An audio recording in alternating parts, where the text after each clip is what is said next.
नमो अरहन्ताणं नमो सिद्धाणं नमो आयर्याणं नमो उवज्जायाणं नमो लोये सवसाहूणम्।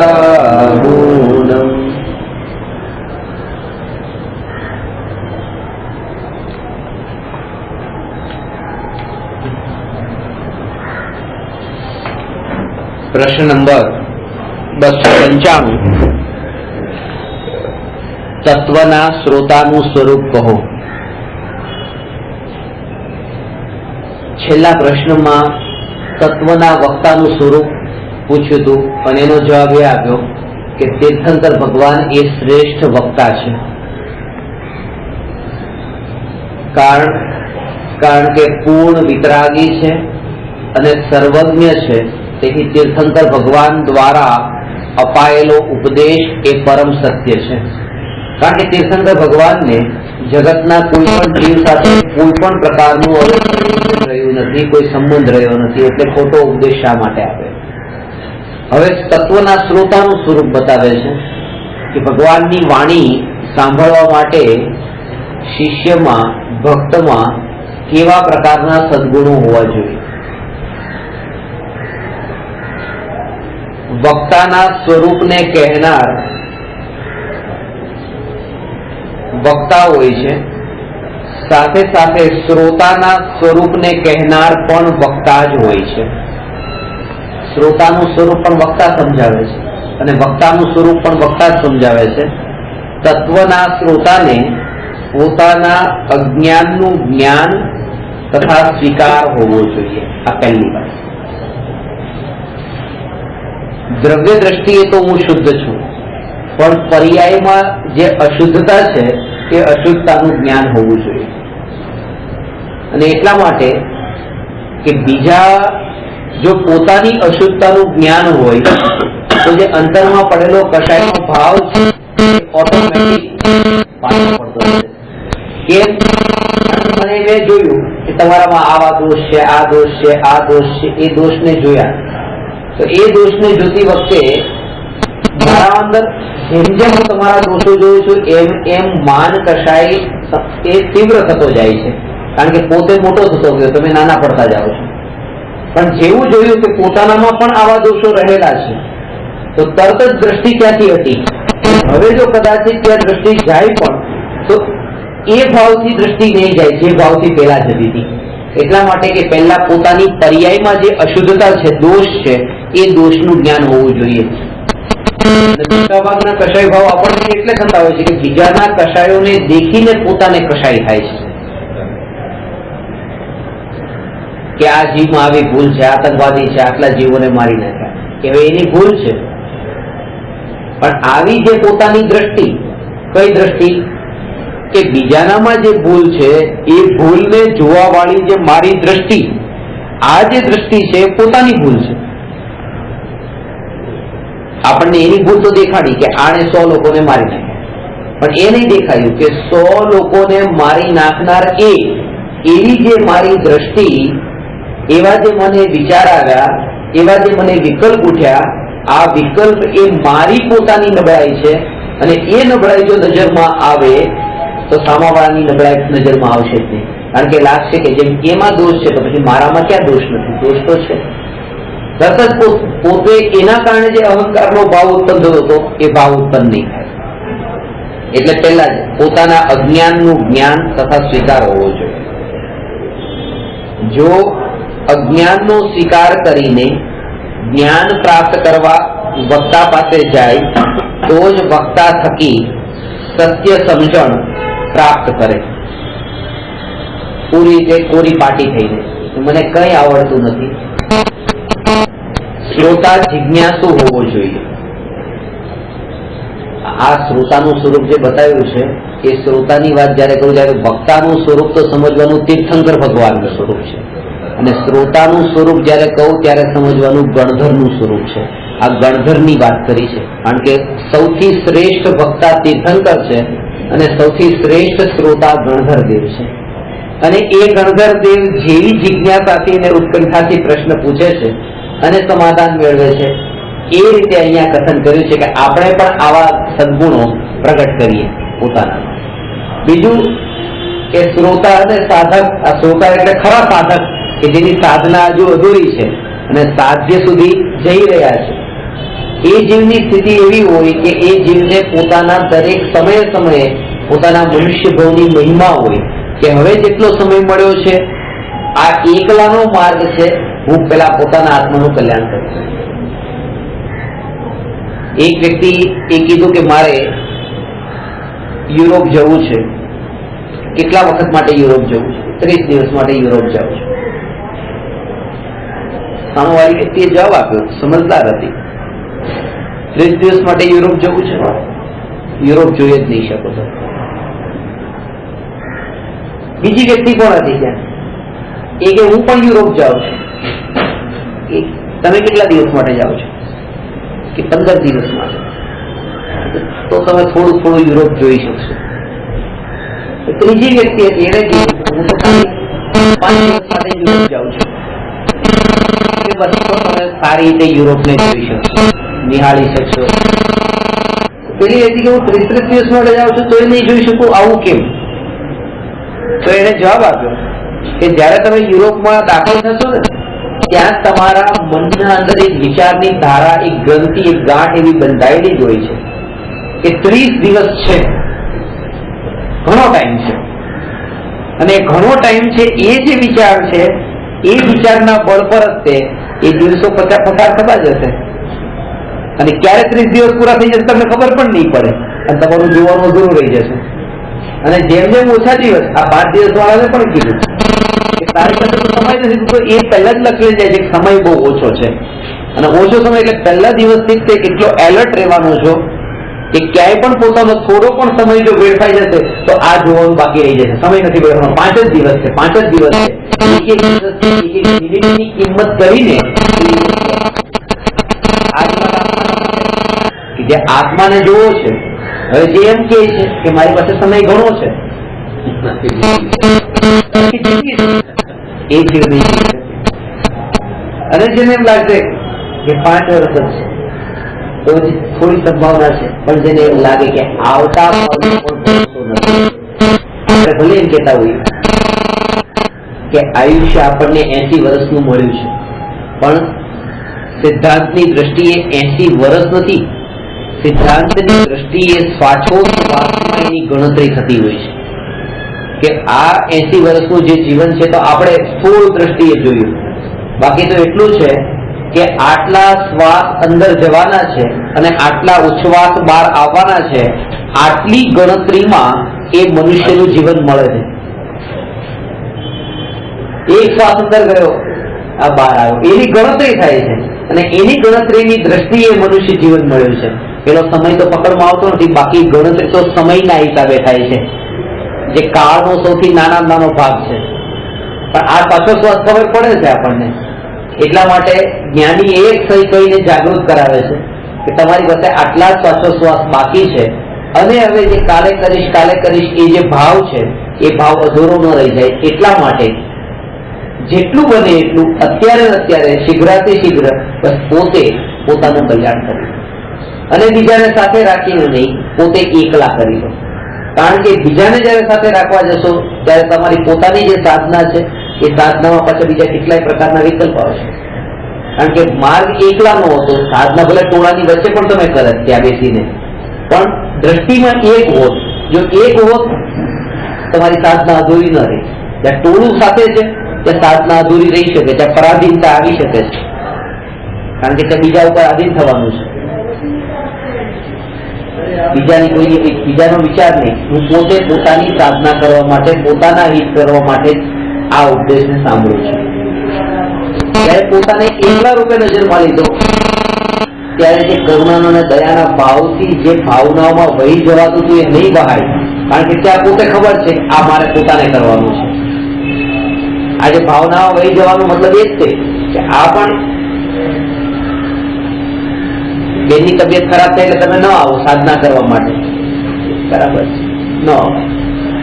બેનની તબિયત પણ તમે વિચાર કરો કે એ વખતે તમે જ દવાખાનામાં જવું પડે તો તમે એમની ખબર કાઢવા તમે જવાબ નથી કે ના લાવો મારી બેનની તબિયત ખરાબ છે, લાવું એની સાથે હોસ્પિટલમાં રહો, પોતે જ બીમાર પડી ગયા તો.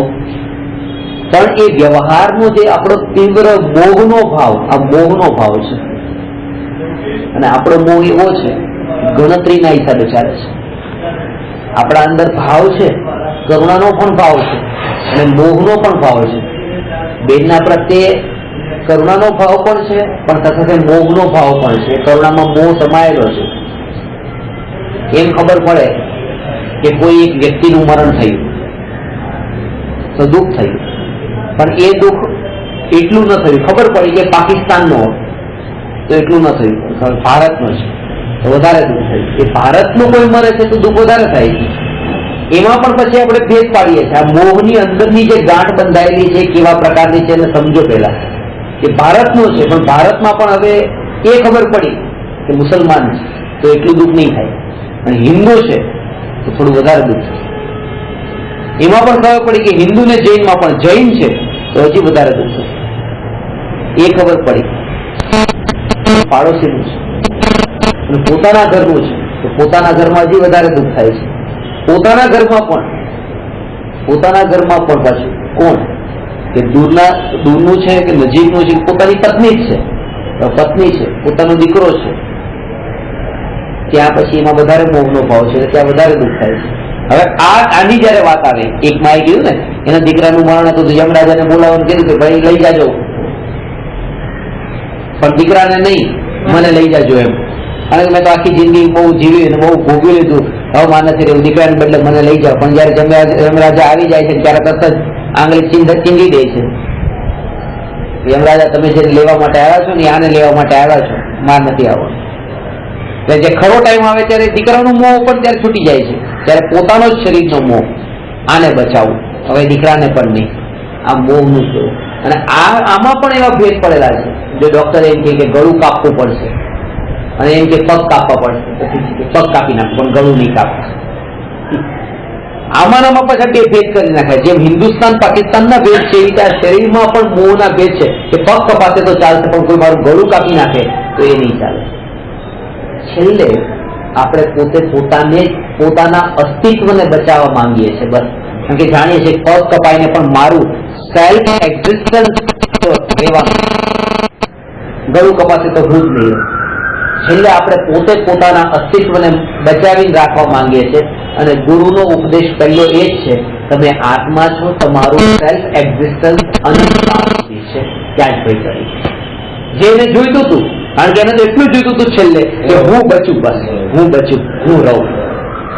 અને એ જે આપેલા એની શ્રદ્ધા કરાવી, એનું જ્ઞાન કરાવ્યું કે તમે રહેવાના છો, તમારું અસ્તિત્વ છે.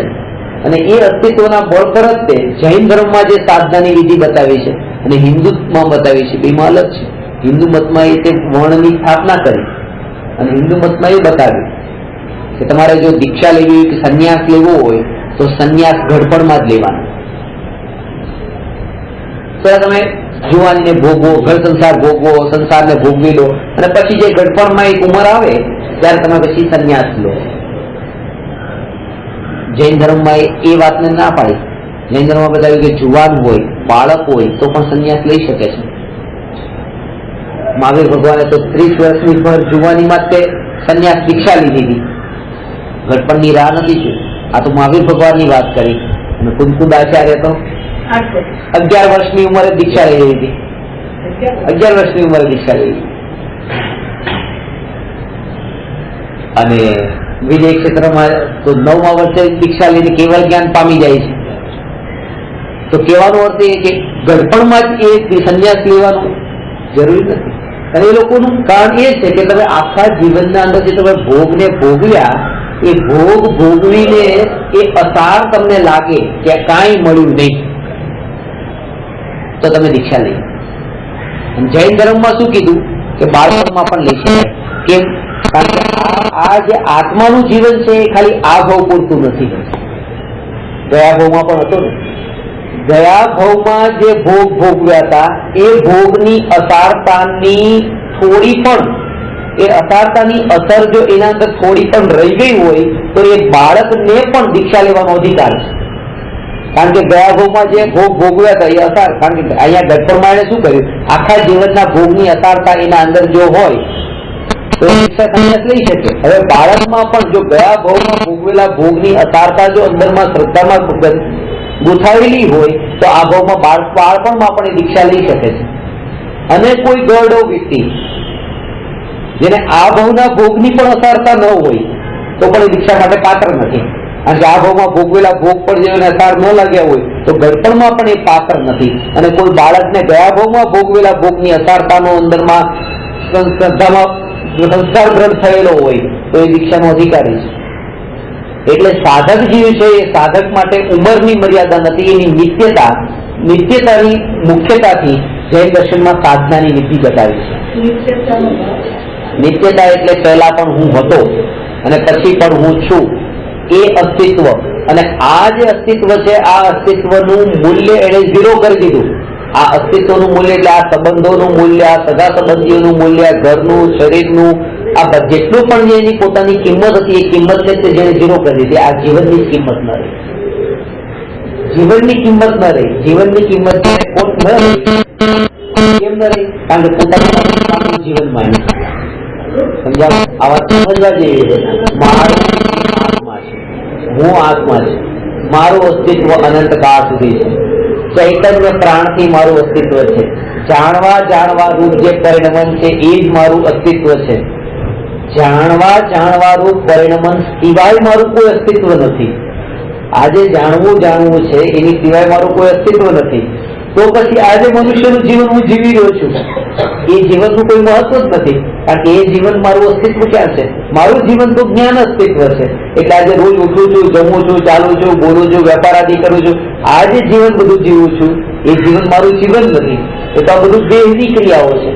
અને જયારે એ જીવનનું જ મૂલ્ય ન રહ્યું, એ જીવનનું જ મૂલ્ય ન રહ્યું તો એ જીવનને જીવવા માટે જે સાધનો, ગાડી, પૈસા, ખાવાનું, પીવાનું, સગા સંબંધીઓ, પરિવારજનો, ડોક્ટરો, આ કોઈનું મૂલ્ય નથી. કારણ કે એનું મૂલ્ય જેને આ જીવનનું મૂલ્ય છે. આ ડોક્ટર બહુ મોટા ડોક્ટર છે, બહુ મોટા ડોક્ટર છે. આવી મહિમા એને જ આવે છે જેને આ શરીરની મહિમા છે. જેને જાણ્યું કે શરીર ક્ષણિક છે, ક્ષણભંગુર છે, વિનશ્વર છે, તો એ શરીરમાં ગમે એટલી ટ્રીટમેન્ટ કરે તો પણ જયારે દેહથી આત્મા છૂટો પડે કોઈ બચાવી શકનાર નથી. તો કે આ ડોક્ટરનું કોઈ મૂલ્ય જ નથી. જ્યાં સુધી આ શરીરને જ જેને અસાર જાણે ડોક્ટરની મહિમા નથી રહેતી. અને જેને વધારે મહિમા હોય, શરીરની મહિમા કોઈને વધારે હોય, કોઈને ઓછી હોય, પણ જો શરીરની મહિમા છે, મહિમા શરીરની છે, મહિમા પરની છે, એટલા માટે એને સમજવાનો અધિકારી નથી. ભલે થોડી પણ પરની મહિમા રહી. એ પેલા વધારે મોહનો ભાવ હતો, હવે એટલો બધો નથી, પણ પર ઉપર ઉપયોગ જાય છે, દ્રષ્ટિ જાય છે, મૂલ્ય એનું છે. બસ પછી વધારે હોય કે ઓછું એમ નહીં, પણ એને એના લેવલમાં આત્મા કરતા શરીરના ઉપર દ્રષ્ટિ કરીને પ્રાયોરિટી આપી છે. જ્ઞાનનું અસ્તિત્વ હોય એની વિચારધારા જ એ પ્રકારે ચાલતી હોય. પહેલી વાત તો આ જે વિચારધારા જે ચાલે છે ને એ અત્યારે અજ્ઞાન દશામાં પૂરી શરીરની રીતે જ ચાલે છે. પૂરા શરીરના લક્ષ્ય જ વિચારધારા ચાલે છે. પ્લાનિંગ જે બધા ચાલે છે, પ્લાનિંગ બધા શરીરની દ્રષ્ટિએ જ ચાલે છે. આત્માની દ્રષ્ટિએ કોઈ પ્લાનિંગ જ નથી. અને જયારે તમે આત્માના ઉપર તમારું એકત્વ હોય, એના ઉપર દ્રષ્ટિ હોય, ત્યારે હું આત્માનું સ્વરૂપ બોલું ત્યારે તમારો હાથ પણ ન હલે, તમારા મોઢેથી આ જે શબ્દ નીકળે એ પણ ન નીકળે. અને હાથ પણ શા માટે હલાવું? જયારે તમે આનંદમાં તલ્લીન થઈ ગયા, એના અંદર તમે સ્થિર થઈ ગયા, તમને મુવમેન્ટ કરવાના પણ એ વિકલ્પ જ નવું છે. કારણ કે આત્મા શબ્દ જયારે હું બોલું છું ત્યારે તમારી તન્મયતા એવી છે કે હાથ પણ નથી હલતો, મોઢામાંથી શબ્દ પણ નથી નીકળતા, આંખનો પલકારો પણ નથી ઝપકતો. એવી સ્થિતિ આત્માની સહજ આવે છે ત્યારે કે જયારે તમે એમાં તન્મય થતા થતા, એકાગ્ર થતા થતા આત્માના સ્વરૂપને સાંભળો છો, ત્યારે તેમાં સંસ્કાર એવો જ શરીર વાળા સંસ્કાર જે છે બધા ધીરે ધીરે મંદ પડતા જાય છે. આ ગાંઠો બહુ અંદરમાં એવી પડેલી છે જેને તમારે આનો જ અભ્યાસ તમારે કરવાનો છે. હવે તમે જે અત્યારથી જાગૃત થઈને હવે આનો અભ્યાસ કરો નિરંતર. હું આત્મા. થોડું પણ મૂલ્ય વધારે છે કે ઓછું છે મહત્વ એનું નથી. મૂલ્ય જો શરીરનું છે વિચારધારા શરીરની રહેવાની છે. એક વ્યક્તિ લિફ્ટમાં સફર કરે છે. લિફ્ટમાં અંદર દાખલ થઈ, કોઈ એક સ્ત્રી એકલી હતી, એના તરફ એને નજર કરી અને ખરાબ નજરે જોયું અને પછી એને પૂછ્યું, આવવું છે કે મારી સાથે? 100 રૂપિયા આપો. તો એને કીધું હા. સ્ત્રી આ પાડી હા. બીજી ફરમાત છે. આ વ્યક્તિએ કીધું 2 રૂપિયા આપો, આવું છે. એટલે પેલી સ્ત્રી ફરકી ગઈ. શું સમજે છે કે મને? એટલે આને કીધું કે શું સમજે શું? એટલે પેલા નક્કી થઈ ગયું. જયારે 100 રૂપિયા પૂછે ત્યારે હા પાડી, ત્યારે જ નક્કી થઈ ગયું શું સમજી. હવે એ મતલબ નથી કે 100 માં આવે છે 2 રૂપિયામાં આવે છે. નક્કી એ થઈ ગયું કે તું કોણ છે. સવાલ મૂલ્ય 100 રૂપિયાનું 2 રૂપિયાનો સવાલ નથી. ત્યાં સવાલ એ છે કે એ સ્ત્રી જે છે એ વેશ્યા છે, એ નક્કી થઈ ગયું. મિથ્યા દ્રષ્ટિનો મતલબ એ નથી કે જે આખો દિવસ શરીરની સેવા ચાકરીમાં રહે. મિથ્યા દ્રષ્ટિનો મતલબ એ છે કે જેની વિચારધારા આત્મા તરફથી હટીને શરીર ઉપર ગઈ, તરત જ એ મિથ્યા દ્રષ્ટિ નામ પામી ગયો. એની વિચારધારા સાથેનો સંબંધ છે. પછી આખો દિવસ એની સેવા ચાકરી કરીને સાબુ 5 વાર શરીરને ઘસે છે કે 1 વાર ઘસે છે કે નાયા વગરનું રહે છે, સવાલ એ નથી. સવાલ એ છે કે અંતરમાં જે જાણવા રૂપ જે ધારા છે, એ ધારામાં એ જોડાઈને ન રહીને એમાંથી બહાર નીકળ્યો, પછી ક્યાં નીકળ્યો મહત્વનું એ નથી. એ મિથ્યા દ્રષ્ટિ થઈ ગઈ. સવાલ એ નથી કે ક્યાં ગયો, સવાલ એ નથી, એની આત્માની ધારા નથી. એ કોઈ સવાલના જવાબ, કોઈ પણ માપ નથી.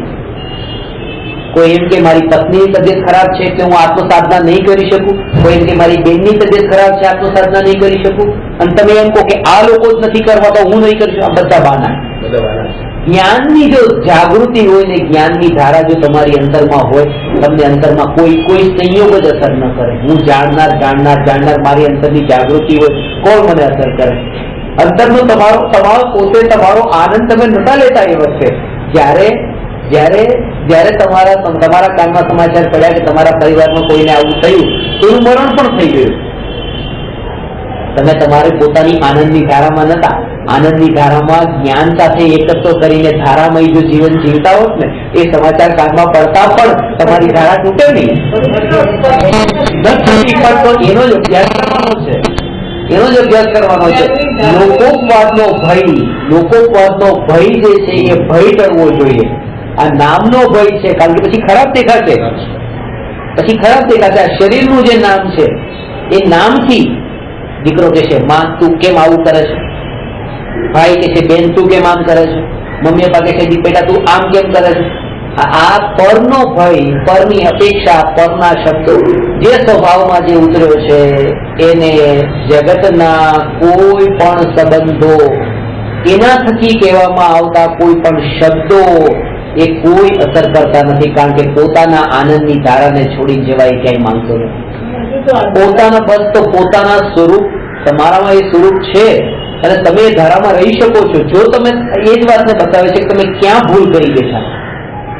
આ પ્રેક્ટિકલ એક્ઝામ્પલ તમને એટલા માટે, ભૂલ ક્યાં કરી બેઠા? કારણ કે તમારી જે આત્મા રૂપ જે ધારા છે, એ ધારામાં તમે એટલા તન્મય નતા, એટલા માટે બહારના સંયોગો તમને ખેંચીને લઈ જતા રહ્યા. ખાલી આ તો નિમિત્તાવાની વાર હતી. તમારે તો જોઈતું જ તું, તમારા બધું જોઈતું હતું, દોડવું હતું, તમને ઢાળ મળી ગયો છે. આ કોઈ તમને લઈ જવા વાળું નથી. તમારે એ જ કરવું હતું. તમારે સાધના નથી જ કરવી. કારણ કે ભલભલી વ્યક્તિ પણ જો સાધના એને પોતાના આત્માની કરવી છે, પોતાના આત્માનું કલ્યાણ કરવું છે, કોઈ બીજો નજરમાં નથી આવતો. તમે કીધું હું એકલો કરીશ સાધના, તમારે મારે ઊંચા હવે હું બંધ મોઢે કરીશ, વિચારથી કરીશ. સાધના જ મારે કરવાની છે. અને જયારે સાધના કરવી છે ત્યારે મહત્વ એ નથી કે સામે કોણ છે, કારણ કે સામેથી છૂટી તો સાધના શરૂ થાય છે. ત્યારે મહત્વનું એ તો નથી સામે કોણ છે. એટલા માટે જ તે કે જે સાધના પોતાના માટે કરવાની છે તો પછી સાધના જયારે આપણે નથી કરતા ત્યારે પણ એ વાત નહીં. અને જયારે તમે એમ કહો છો ને કે ભલે ઠીક છે એ તો આપણે જ્યાં પણ રહ્યા ત્યાં હવે સાધના તો કરીએ, પણ જ્યાં રહ્યા ત્યાં સાધના તમે એ વિષયોમાં લપેટાયેલા એવા છો જ્યાં તમને થોડો પણ સમય નથી મળવાનો.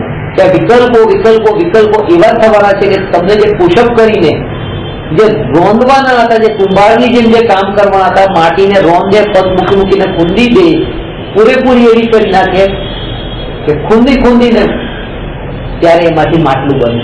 એને ઘડવા માટે થઈને ખૂંદવવું પડે. એ ગુરુ તમને ખૂંદી દે, એવા ટોકર મારે, એવા ઠોકે. એ ઠોકાવા માટે પણ એટલી તૈયારી કરવાની છે, બળ જોઈએ કે હા ઠીક છે. કારણ કે જો કઈ સૃજન થતું હોય તો આ નષ્ટ થતું હોય તો પણ ચાલશે. કારણ કે પહેલી વાત કીધી અને એનું કારણ એ છે, કારણ એનું એ છે કારણ કે પહેલો જ વિચાર, પહેલો ઘણો ઊંધો છે કે આ શરીર તે હું છું, આ શરીર તે હું છું, શરીર તે હું છું. એ જ વિચારથી શરૂઆત કરી. એટલા માટે પછી આ પ્રશ્ન ઉભા થાય છે કે હવે આ મારી બેન, હવે આ મારો ભાઈ, હવે આ મારી પત્ની છે. શરીર હું છું ત્યાંની શરૂઆત કરી.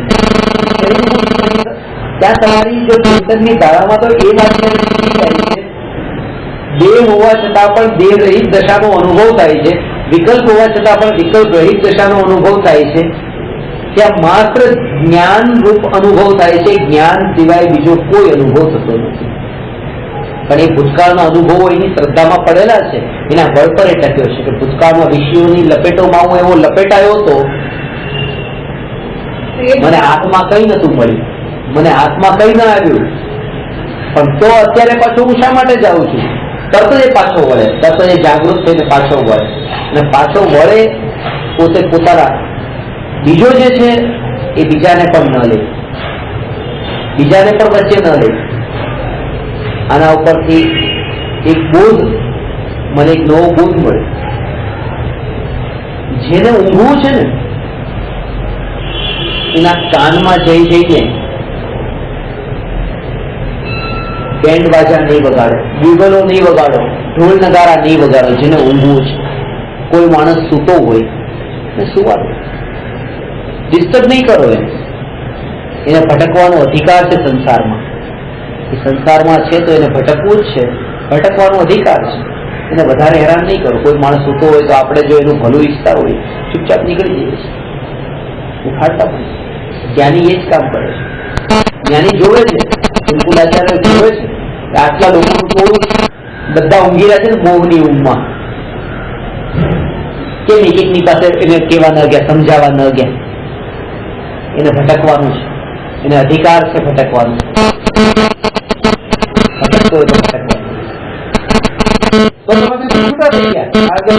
હવે તમને હું સુધારવા માટે જાઉં છું, તમારે ભટકવું છે, હું સુધારવા જાઉં છું, ત્યારે તો વિકલ્પોની પરંપરા વધે કે આ કેમ સાંભળતા નથી મારી વાતને, આટલું સંભળાવું છું સામેથી તો પણ.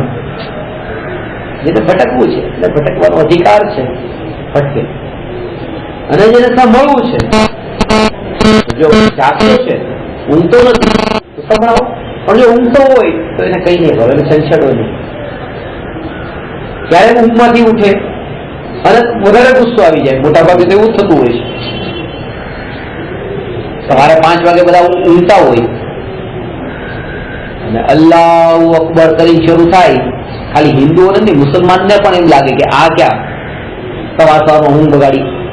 નથી ગમતું, ભગવાનનું નામ પણ નથી ગમતું. કારણ કે જે સૂતો છે એને તમે જગાડો આ ભગવાનનું નામ લઈને તો પણ એને ભટકવું જ છે, તો એને આ રૂચવાનું નથી. નિંદ્રામાં ઊંઘી જાગતો જીવ ઉભો છે તે ક્યાં જાય? જરૂર પ્રાપ્ત થાય. એટલે કે તમને આત્માની શોધમાં છો, આત્મા પ્રાપ્ત કરવો છે, હજી સુધી પ્રાપ્ત થયો નથી. નિરાશ થવા થઈ રહ્યા છો કે મને આત્મા મળતો નથી, હવે શું કરવું, હવે શું કરવું? એટલે ગુરુ કહે છે કે જાગતો જીવ એટલે જાગતો આત્મા, જીવતો જાગતો અહીંયા છે જ, તે હાજર છે, સત્તા સ્વરૂપ છે. એ ક્યાંય જવાબ નથી. જરૂર પ્રાપ્ત થશે, તમને પ્રાપ્ત થશે, નિરાશ નહીં થાવ. જાગતો જીવ ઉભો છે એટલે કે જાગતો જીવ ત્રિકાળ સત્તા સ્વરૂપ છે, એટલે હું ત્રિકાળ સત્તા સ્વરૂપ છું. હું ત્રિકાળ સત્તા સ્વરૂપ છું. આવું કોણે કીધું? દ્રવ્ય કે પર્યાય? પર્યાય. અને આ પર્યાય છે. એ શું કે છે? જાગતો જીવ ઉભો છે એ સત્તા સ્વરૂપ છે, તો આ પર્યાય છે અને આ દ્રવ્ય છે. તો જીવ જે ઉભો છે, જાગૃત છે, સત્તા સ્વરૂપ છે, એ દ્રવ્યની વાત છે, એ દ્રવ્ય સ્વભાવની વાત છે. તો જ્યારે આ પર્યાય કહે છે કે આ જાગતો જીવ ઉભો છે જે સત્તા સ્વરૂપ છે, તો જ્યારે પર્યાય દ્રવ્ય પર દ્રષ્ટિ કરીને તો શું થયું? જરૂર પ્રાપ્ત થઈ ગયું. એટલે જાગતો જીવ ઉભો છે તે ક્યાં જાય? જરૂર પ્રાપ્ત થાય. જયારે પર્યાય એમ કે છે કે એની સત્તાનો નિર્ણય કરે છે, ત્યારે પર્યાયમાં એ દ્રવ્યની અનુભૂતિ થઈ જાય છે. એકવાર એ નિર્ણય તો કરે, નિર્ણય તો કરે. તમે જેમ જેમ અત્યારે જેમ જેમ સૂક્ષ્મ થતા જશો ને વિચારોથી પણ, એમ એમ તમારા અંદર જે બીજા કેટલાય વિકલ્પોના વમળો જે બધા હતા, એ વિકલ્પના વમળો ઓટોમેટિક છૂટા પડવા જાય છે. એનું કારણ પણ એ જ છે. તરત સ્વભાવ ઉપર આવો, સ્વભાવનો ડાયરેક્ટ એનું કારણ એ છે તૈયાર એ જે મૂંઝવણમાં પડ્યા છે, એ મૂંઝવણના વિચારો ને વિકલ્પો જે અંદરમાં આવ્યા, એની પહેલાની પૂર્વ તૈયારી નથી કરી. પૂર્વ તૈયારીમાં આ કે તત્વના વિચારોની ધારા જે રહેવી જોઈએ, ધારા નથી રહી. તમારું ચાલવું, ઉઠવું, બેસવું, બોલવું, ખાવું, પીવું બધું જ જ્ઞાનમય જો એવો વિચારધારા રૂપે હોય તો એવી ઊંડી મૂંઝવણ પણ તમને ન આવે. વાંધો ને, એ એક સાથે નહીં પડે, એ એક સાથે નહીં પડે. તમે માનો આજે તમે માનો 2 મિનિટ પણ તમને વિચાર આવ્યો, 2 સેકન્ડ પણ તમે વિચાર કર્યો, આ તમે આવ્યો હું આત્મા છું, 2 સેકન્ડ માટે પણ એકવાર વિચાર આવી ગયો દિવસમાં, વાંધો નહીં. હવે આ જે બીજ રોપણું છે, આના બળ પર જ તારે તમે 5 મિનિટ માટે વિચાર આવશે, 10 મિનિટ માટે વિચાર આવશે. હવે તમારા વિચારની ધારા આ જે સ્થિરતા જે છે એ ક્રમે ક્રમે આવશે. હાથમાં ઘડિયાળ પહેરી છે, કલાકનો કાંટો છે, મિનિટનો કાંટો છે, સેકન્ડનો કાંટો છે. હવે તમને મેં ખાલી એમ કીધું કે આ સેકન્ડના કાંટા ઉપર જો, સેકન્ડના કાંટા ઉપર જો, બીજી કોઈ કાંટા નહીં જોતા, સેકન્ડ કાંટો જે ફરે છે જો, અને ફરતા ફરતા ફરતા ફરતા 60 સેકન્ડમાં 1 મિનિટ આખો ફરીને આવે છે, પછી બીજી 60 સેકન્ડમાં પાછો એકવાર ચક્કર મારીને આવે છે. હવે તમે કાંટાને જે કાંટો ફરી રહ્યો છે, ફરતા કાંટાને જોવો છો. જયારે તમે ફરતા કાંટાને જોવો છો ત્યારે પછી બીજા પણ 2 કાંટા છે, તમને એનો દ્રષ્ટિ જ નહીં જાય. તમારે એક જ કાંટો, તમારી દર્શન તમારા ઘડિયાળમાં એક જ કાંટો છે, પછી બીજા 2 કાંટા નથી. અને જેમ જેમ તમારી સ્થિરતા વધતી જાય છે એમ એમ પછી ત્યાં ઘડિયાળ પણ નથી, માત્ર કાંટો જ છે. હાથ પણ નથી, કાંટો છે, એ કાંટો ફરી રહ્યો છે, બસ એટલું જ છે. અને પછી તમારામાં એ ફરતો કાંટો પણ નથી, માત્ર કાંટો કાંટો કાંટો.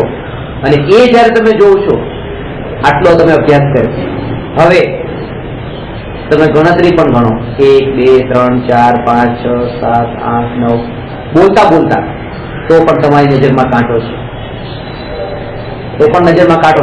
કોઈ સાથે વાત કરો છો તમે, પણ એક વાત તમને બતાવું છું કે એકાગ્રતા એક દિવસમાં નહીં આવી. પહેલા દિવસે તો એને ઘડિયાળ, 3 કાંટા એ બધાની સાથે જોયું, પછી ધીરે ધીરે અભ્યાસ કરતા કરતા કરતા કરતા એ પહેલા દિવસે નહીં આવ્યું. અને પછી તો જયારે તમારી સાથે વાત કરતા કરતા પણ તમે મને બોલો છો કઈ, હું સાંભળું છું, જવાબ આપું છું, પણ ત્યાં કાંટામાં એક કાંટા સિવાય બીજું કઈ દેખાતું નથી.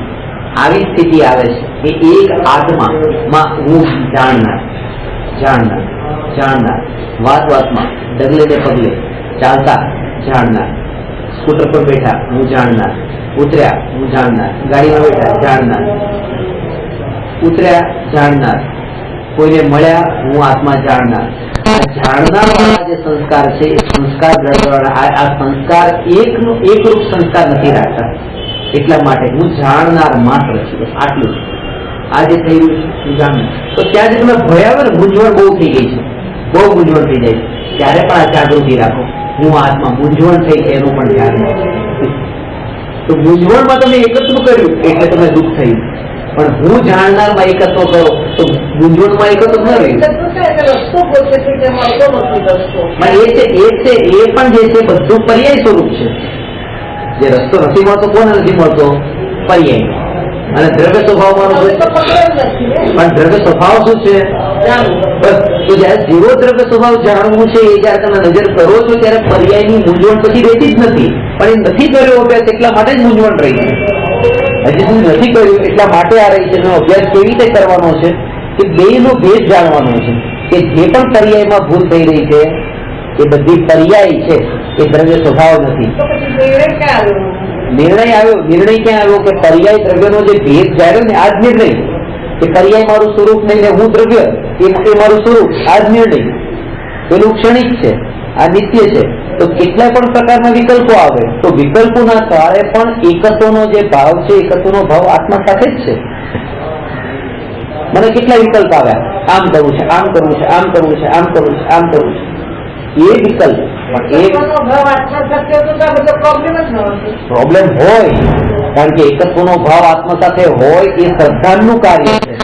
વિકલ્પોની પરંપરાની સાથે એ ચારિત્રનું કાર્ય હોય એવું નહીં છે. એટલે એટલા માટે જ્યાં શ્રદ્ધામાં સુધારો કરવાનો છે ત્યાં થયો નથી, અને ચારિત્રથી પહેલા સુધારો કરવા ગયા છે.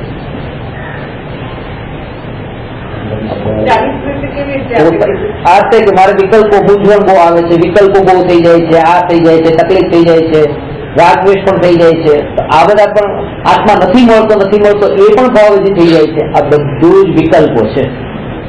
આ બધા વિકલ્પો છે અને વિકલ્પો ચારિત્ર મોહના ઉદય છે. પણ એ વિકલ્પો જે છે એમાં ભેદ જ્ઞાન કરવાનું છે. તમે વિકલ્પોને મહત્તા આપીને શરીરને મહત્તા આપો કે વિકલ્પોને મહત્તા આપો, મહત્તા તમે પરને આપી છે. શા માટે આપી પરને મહત્તા? અને પરને મહત્તા આપી છે એનો મતલબ પોતાની મહત્તા નથી. અને જેને પોતાની મહત્તા નથી તો પોતે ખાલી ખાલી લાગે છે, કારણ કે પોતાનું જે પરિપૂર્ણ ભરપૂર સ્વરૂપ છે એ પ્રગટ્યું નથી. એટલે અંદરમાં ખાલીપો લાગે છે, કારણ કે પરિપૂર્ણતા નથી, અધૂરાપણું લાગે છે. પરિપૂર્ણતાનો તો અનુભવ નથી, અધૂરાપણું લાગે છે, એટલે એને ભરવા માટે જાય છે. તો કેવી રીતે ભરું? કે લાવ હું મારા સગા સાથે સંબંધ રાખું, મારા દીકરા સાથે સંબંધ રાખું, થોડા દુકાનથી પૈસા કમાઈ લઉં, લાવ આ કામ કરી લઉં, થોડા ઘરમાં વસ્તુ વસાવી લઉં. આ બધી વસ્તુ, આ બધા વિકલ્પોની પૂર્તિ કરીને અંદરનું જે ખાલીપણું છે એને ભરવા માંગે છે. કારણ કે ખાલીપણું છે. અને જો પહેલો જ ઘડો સીધો હોય કે હું પોતે પરિપૂર્ણ છું, તો હવે આ કોઈ પણ થી ભરવાની જરૂર નથી. શબ્દમાં રહી જાય છે. પણ આનો અભ્યાસ કરશો તો અભ્યાસ થશે. પરિપૂર્ણ છું, અધૂરો નથી. તમે છલાંગ મારવા માંગો છો, છલાંગ નહીં મારો, છલાંગ નહીં મારો. એટલે આ ભૂમિકામાં કરીને એનો અભ્યાસ કરીએ છીએ. નિરાશ પણ તમે ખાવ છો ને, હજી અત્યારે આટલું થઈ જાય છે, વિચારોમાં રહી જાય,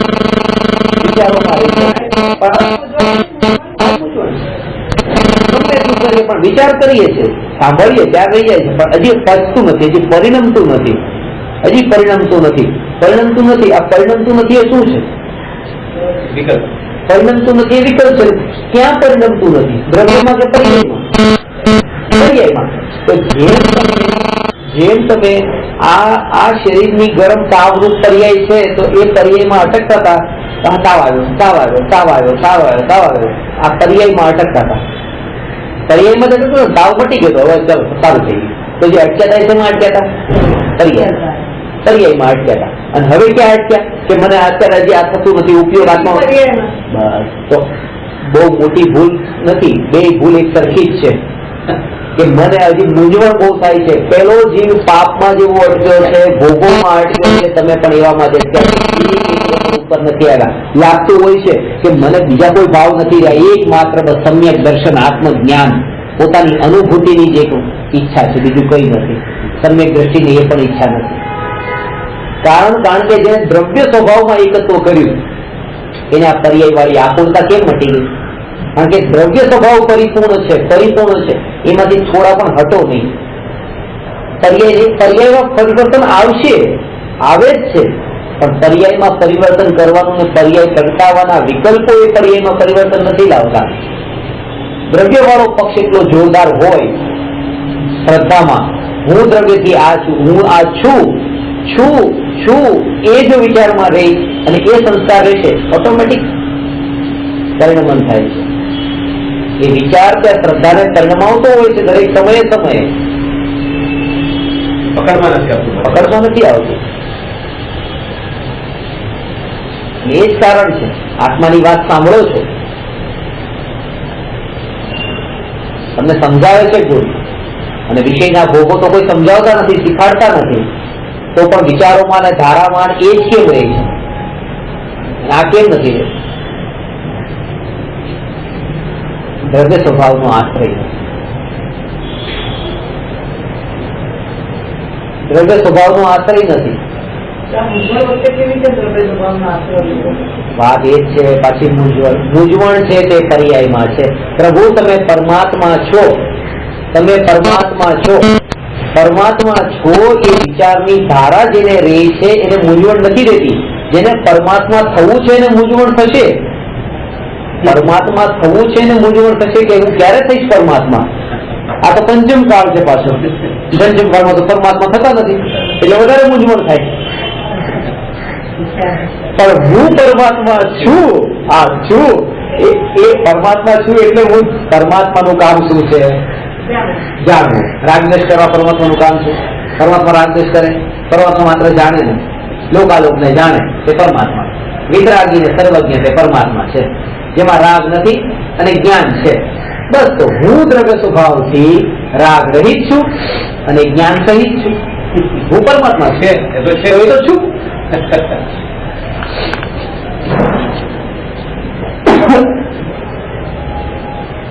આ ટ્રેક વગર ક્યારેય સમ્યક દર્શન નથી થતું. જેને પણ થાય છે પૂરેપૂરો આમાં આ વિચારધારામાં જે તલ્લીન થયો છે દ્રવ્ય સ્વભાવમાં, એને જ આસર નહીં થાય.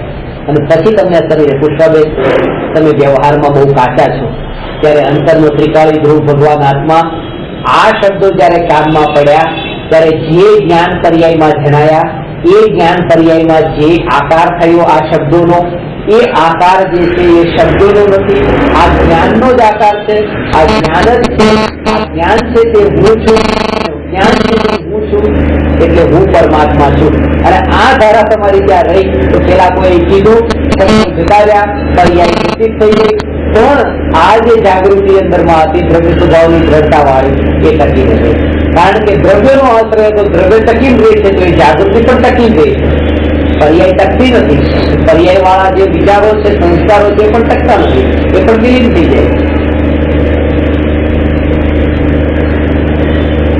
અભ્યાસ કરી દો આ વાત તો જો, અને આ વાતને તમે ખાલી વિચાર કરજો. અડધો કલાક, 1 કલાક, 2 કલાક સાંભળીને તમારા સંસ્કાર જો આવા દ્રઢ થતા હોય, તમે વિચારો સુધી છૂટતા હો, તો કેમ આવી ધારામાં તમારે વધારે નથી રહેતું? જો તમને અંતરમાં લાગ્યું હોય કે ખરેખર શાંતિ લાગી, આ વાત સાંભળી તો મને શાંતિ લાગી, તો આ ધારામાં વધારે કેમ નથી રહેતું? ચાલો 2 કલાકના 4 કલાક હવે બેસો, 4 કલાકના 6 કલાક બેસો. પણ અંતરથી જ્યાં સુધી શાંતિ નથી લાગતી ત્યાં સુધી બેસવાનો ભાવ નથી આવતો. અત્યારે બેઠા તો અંતરની શાંતિ નથી લાગી. આમાં પણ વિકલ્પો વાળી શાંતિ છે. અત્યારે તમને શાંતિ લાગે છે, આ વિકલ્પો વાળી શાંતિ છે, આત્માની શાંતિ નથી. વિકલ્પ એ કર્યો હતો કે હું પ્રવચન સાંભળવા 2 કલાક જાઉં છું, અને એ વિકલ્પની પૂર્તિ સમયે થઈ રહી છે, અને એ વિકલ્પની પૂર્તિનો આનંદ લઈ રહ્યા છે. કારણ કે જેવા 2 કલાક પૂરા થાય એટલા પર હવે થશે, હવે ક્યાં ઉભા થઈ અશાંતિ ઉભી થશે. કારણ કે એ વિકલ્પ પેલા નતો કર્યો કે 2 કલાકથી વધારે સાંભળવું છે, અને ઘટના તો ઘટી ગઈ છે પાછી. અને આ તો અમે ધાર્યું જ નતું કે 2 કલાકથી વધારે સાંભળવાનું, પાછી આકૃતા થશે કે હવે ક્યારે ઉભા થઈ ગયું. અત્યારે પ્રવચનની આત્માની વાત કાનમાં પડે છે, એનો આનંદ નથી આવતો, આ વિકલ્પોની પૂર્તિ. અને એ જ અંતર છે અજ્ઞાની અને જ્ઞાની. પ્રવચન સાંભળવા જવાનો વિકલ્પ છે, અને એ વિકલ્પ પૂરો થઈ રહ્યો છે, સંભળાઈ રહ્યું છે. અને હું તમને આજે કઈ બતાવું જ નહીં, અને ખાલી હાથ પાછા આવો તમે સાંભળ્યા વગરના. તમે કહેશો લ્યો આજે મજા નહીં આવે, કઈ મળ્યું નહીં, નિરાશ થઈને આવશો. કેમ નિરાશ થઈને આવ્યા? એટલા માટે નહીં કે આત્માની વાત નથી સાંભળી, એટલા માટે કે વિકલ્પોની પૂર્તિ નથી. આ સીધી વાત છે. આ તેના જેવું છે. દુકાનમાં વસ્તુ લેવા ગયા, પૈસા લઈને ગયા હતા, વસ્તુ લેવા ગયા હતા, દુકાન બંધ હતી, પાછા ખાલી હાથ આવે, નિરાશ થઈને આવ્યા. એના જેવું જ છે કે ત્યાં જે વિકલ્પની પૂર્તિ નથી, એમ અહીંયા વિકલ્પની પૂર્તિ નથી. ત્યાં વિકલ્પની પૂર્તિ થઈ, વસ્તુ મળી ગઈ, પાછા આવ્યા ઘરે.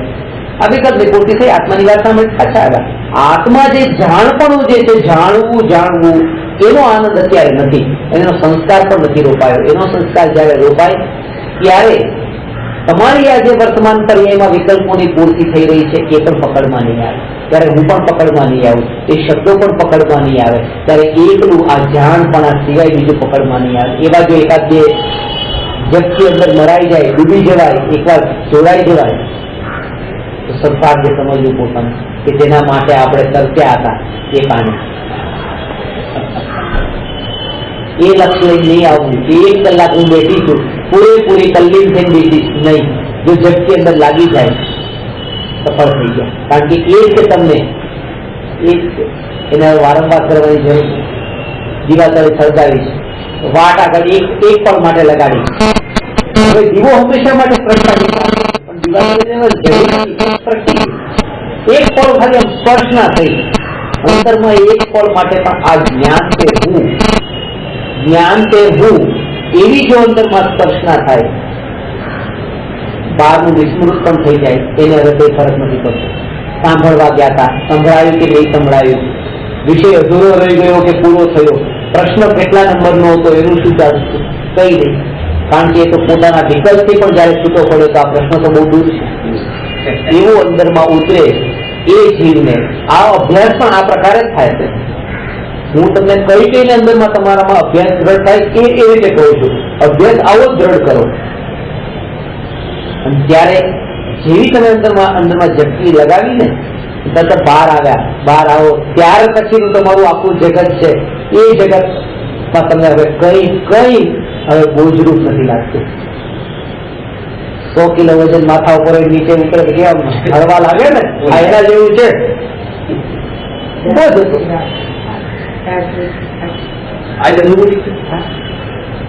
સચિન તેંડુલકરે આ કીધું. સચિન તેંડુલકરની જયારે 100મી સદી મારી ને પછી પત્રકારો એને પૂછ્યું કેવું લાગે છે 100 સદી મારી, તો મારા માથા ઉપર 50 કિલો વજન હતું, ઉતરી ગયું, આજે એવું લાગે છે. વજન એનું હતું જ નહીં, સદી નથી કરી, વિકલ્પોનું વજન હતું. હા, વિકલ્પો અને વિકલ્પો પૂરા થઈ ગયા. અત્યારે તો પૂરા થાય એ જે વિકલ્પ કેવું કેવું છે એવા આજ સુધી આપણી એટલે આ જે પર્યાય છે એ પર્યાયમાં પણ પોતાના દ્રવ્ય સ્વભાવને જાગૃત રાખીને જગતને પછી જાણે. જગત જયારે કહો ને ત્યારે જગતનો મતલબ અમેરિકા અને લંડન એ નહીં, જગતને જયારે જાણે ત્યારે આ એ પ્રદેશ ઉપર થવા વાળા રાગના વિકલ્પો પણ જગતની કેટેગરીમાં જાય છે. કારણ કે એને તો પોતાને જ્ઞાનમય માન્યો છે, એમાં તો રાગ છે નહીં, રાગ તો જગતમાં ગયો. એટલે જયારે જયારે જગતને જાણે ત્યારે એ રીતે જાણે છે કે બસ જાણતા જુદો છે, એ મારામાં નથી, એનામાં નથી, અને હું પોતે પોતાનામાં જ છું. ત્યાં પછી સમાપ્ત થઈ બેમાં શું ભેદ કરીને જાણે છે. આ પ્રેક્ટિકલ શાકભાજી ઉભા થઈને આજના દિવસ તો ખાલી કરજો, આ એક દિવસ તમે કરજો. બધા વિકલ્પો પ્રેક્ટિકલ સામાયિક થઈ ગઈ. 24 કલાકનું સામાયિક થઈ ગઈ, 48 મિનિટ નહીં, 24 કલાકનું સામાયિક. વાત સમજવું કે બહુ મુશ્કેલ વાત છે આ વાત.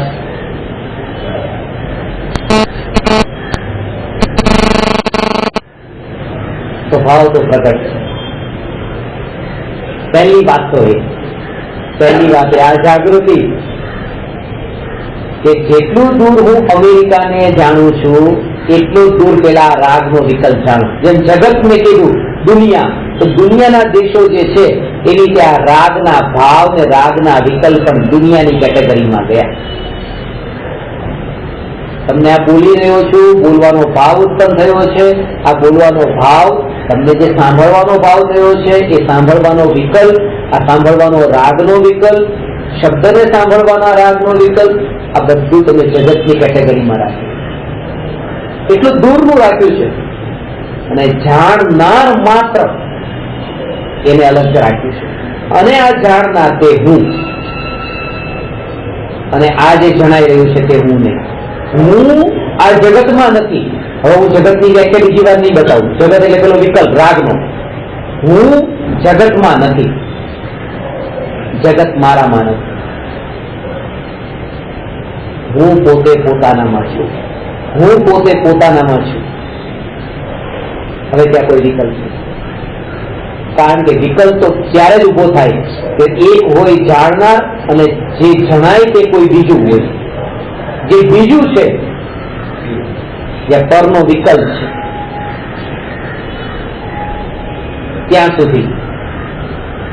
સુધી એ નિર્વિકલ્પ નથી. કઈ કઈ વિકલ્પ છે? એક વ્યક્તિ કોઈ ગુરુને કીધું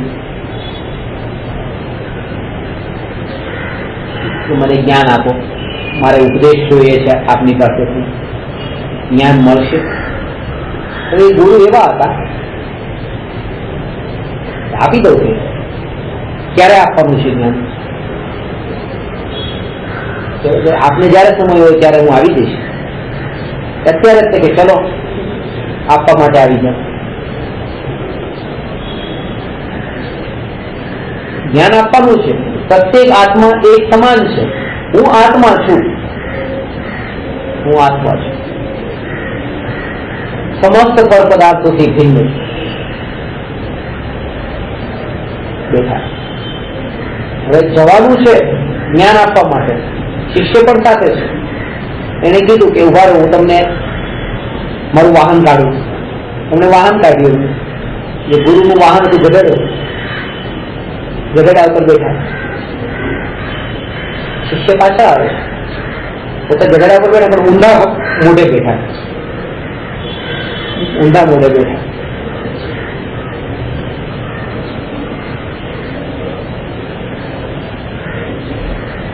તો પેલા પૂછ્યું કે આવી રીતે કેમ બેઠા છો? ગધેડો જાય છે સીધો, તમે આમ ઊંધા અને અમે પાછળ. હું કારણ બતાવ્યું કે જો હું આમ સીધું મોઢું રાખું, તમારો પીઠ વાળો ભાગ તમને થાય અને તમારો અનાદર થયો કહેવાય. પીઠ બતાવી તમને, પીઠ બતાવી અનાદર થયો કહેવાય. પેલા એ કીધું શિષ્યોએ કે સામેથી પણ કેટલાય લોકો આવે છે પાછા. અમે તો થોડા જ છીએ, સામે કહેવા વાળા ઘણા છે. તો જયારે આ બાજુ મોટું રાખશે ત્યારે પીઠ પાછળ નહીં થાય. કહેવાનો મતલબ શું હતો? એકનો વિનય કરવા જાય તો બીજાનો અવિનય થઈ જાય છે. એક પગ ઉપર નજર કરી તો ક્યાંક બીજા પરમાં એ ફસાયો છે. પગ આવ્યું વચ્ચે ત્યાં એ ક્યાંક ને ક્યાંક ફસાયો. આ શિષ્યને નજરમાં લીધો, કોઈ પાસ બીજો ફસાયો. બીજાને નજરમાં લે તો આનું અપમાન થાય, આને લે તો બીજાનું થાય, ક્યાંક ને ક્યાંક થશે. એટલા માટે જ્ઞાની આ વિકલ્પોમાં નથી. જ્ઞાનીની નજરમાં પર છે જ નહીં. અને એટલા માટે આ વિકલ્પ નથી કે મારી પીઠ ક્યાં છે, મારું શરીર ક્યાં છે, માથું ક્યાં છે. અરે આપણે પીઠને બતાવીએ ને કોઈને, ભગવાનની સામે કહીએ ને પીઠને બતાવી જોઈએ. પણ આ પીઠ હમણાં ઉમરાળામાં મેં આ દેવદર્શનની વિધિ લઈ હતી ને, એમાં આ ટોપિક લીધો હતો કે ભગવાનના દર્શન કર્યા પછી જયારે પાછા જઈએ ત્યારે ઊંધું ફરી નહીં જવાનું, પીઠ બતાવી નહીં જવાનું. એ જ રીતે જે રીતે આવ્યા હતા એ જ રીતે.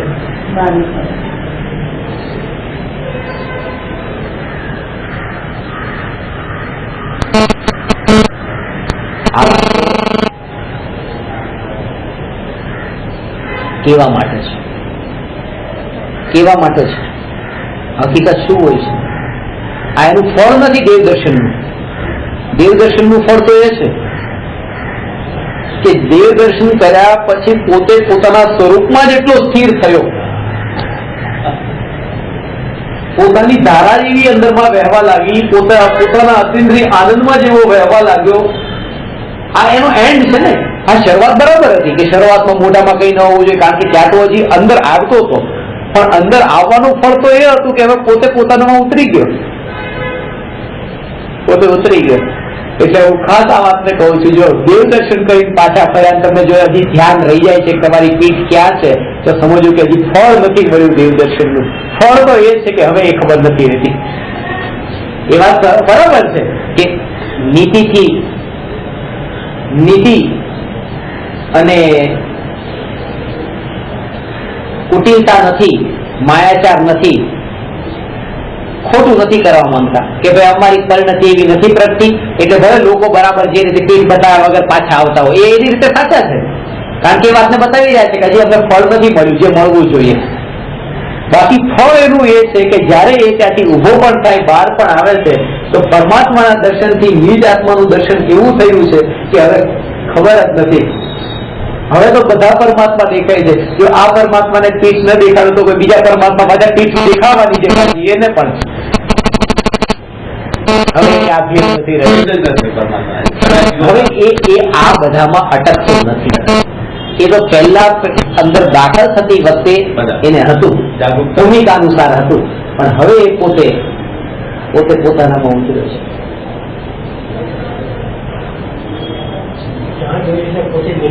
પોતે દેખાય છે એટલા માટે ખાલી પરમાત્મામાં પોતે નથી દેખાતા. હવે પરમાત્માને દેખીને પોતાને દેખ્યો, પરમાત્માને દેખ્યા તો પોતાને દેખ્યો, પણ હવે પોતાને દેખ્યા પછી હવે એકલા પરમાત્મા એ પોતા રૂપે નથી લાગતા. હવે તો જીવ માત્ર પોતા રૂપે લાગે છે, અને જીવ માત્ર નહીં, હવે તો જીવ અને જળ બધું જ પોતા રૂપ લાગે છે. બધા પૂતગલો પણ પોતા રૂપ લાગે છે. બધા પૂતગલો પણ પોતા રૂપ લાગે છે, કારણ કે પૂતગલો તો જ્ઞેય છે, અને જ્ઞેય જ્ઞાનનું જ પરિણમન જણાય છે. એટલે જળમાં પણ ચેતનનું જ પરિણમન અનુભવમાં આવે છે. એટલે ભલે નજર બહારના તરફ ગઈ તો પણ જ્યાં જ્ઞાનની અનુભૂતિ થાય છે, બહારનું નથી. એ તો જગતના માટે છે. અને એટલા માટે જેની દ્રષ્ટિમાં આ વાત આવી એને હવે આની પણ પરવા નથી કે દુનિયા શું કે છે, પાછળ પીઠ દેખાડી ચાલો છો, કારણ કે હવે એ તો પોતે એટલો ઉતર્યો છે કઈ ફરક નથી પડતો કોણ શું વાત કરશે. હવે આ સ્થિતિએ આવવું એના માટે અભ્યાસ માંગે છે, બહુ અભ્યાસ માંગે છે. કારણ કે લોકો પાસનો ભય કરી જાય, કોણ શું કહે છે, પોતાની અંતરની મહિમા માટે, પોતાની અંતરની આ મારા માટે શું કહે છે, આ મારા માટે શું કહે છે. આના ઉપરથી એ કે તમે પણ કોઈના મરણમાં પણ જાઓ તો એટલા માટે નહીં જતા. હવે તમે જતા તો બંધ કરી દેજો, આટલી તો સરળતા રાખજો કે કેવું લાગશે, કેવું દેખાય. વિકલ્પ આવ્યો છે એટલે જવું છે, નહીં કે કેવું લાગશે એટલે જવું છે. અને કેવું લાગશે એમાં બીજો કારણભૂત બની ગયો, એને કેવું લાગશે. અને મને વિકલ્પ આવ્યો છે, મારી પર પર્યાયમાં નબળાઈ છે એટલા માટે જાઉં છું. નબળાઈ પેલા પોતાનામાં શોધવાની છે, ભૂલ પોતાનામાં શોધવાની છે. આ પર્યાયમાં રહેલી ભૂલ છે, નહીં તો કોઈ બીજો કારણભૂત છે.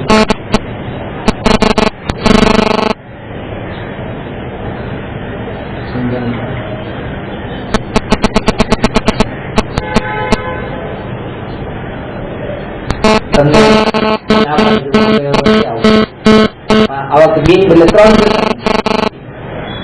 તમારો રુચિ છે ને બહુ, એટલા માટે આવી. આવું નથી, આવું બિલકુલ નથી. વિકલ્પ છે. દરેક જીવ પોતે પોતાના વિકલ્પની પૂર્તિ કરે છે, બીજાનું કંઈ કરતો નથી. વાત કઠોર છે પણ પચાવવી જરૂરી છે. કુંકુંદાચાર્ય પણ આપણું ભલું કંઈ કર્યું જ નથી, ભલું કરવાનું પણ કંઈ કર્યું નથી. જે કંઈ કર્યું એ પોતાના રાગના વિકલ્પની પૂર્તિ કરી. એ વાત સરસ છે કે આપણે વિનયનો ભાવ આવે એ પોતાના વિકલ્પની પૂર્તિ છે, પણ પોતે તો પોતાના વિકલ્પની પૂર્તિ કરી, બીજું કઈ નથી કર્યું. કેમ? એમ નહીં કે ભવ્ય જીવોને જ્ઞાન મળે, તો જ્ઞાન મળે એવું હોત તો પછી વધારે કેમ ન લખ્યું? અંતર્મુહૂર્તમાં આત્મામાં લીન થતું તો અંતર્મુહૂર્તે બહાર આવું તો વધારે લખવા માટે કે આ જીવો આટલા રુચિ વાળા છે, લાવે થોડું વધારે લખવું. જ્યાં વિકલ્પ નતો તો ન લખ્યું, વિકલ્પ નતો તો લખ્યું. વિકલ્પની પૂર્તિ કરી, પોતાના જ વિકલ્પની પૂર્તિ. નહીં તો મહાવીર ભગવાન પછી એ રીતે ઉપદેશ જ કેમ ના આપતા રહે? ઉપદેશ કેમ ના આપે? કારણ કે લક્ષ્ય જે છે એ ઉપદેશ આપવાનું નથી, આ તો વિકલ્પની પૂર્તિ છે. અને આ જો જાગૃતિ રહી, તો પણ કે મોટા ભાગે જે આનંદનું કારણ છે એ આ વિકલ્પોની પૂર્તિ, દુઃખનું કારણ એ વિકલ્પોની પૂર્તિ ન થવી નથી.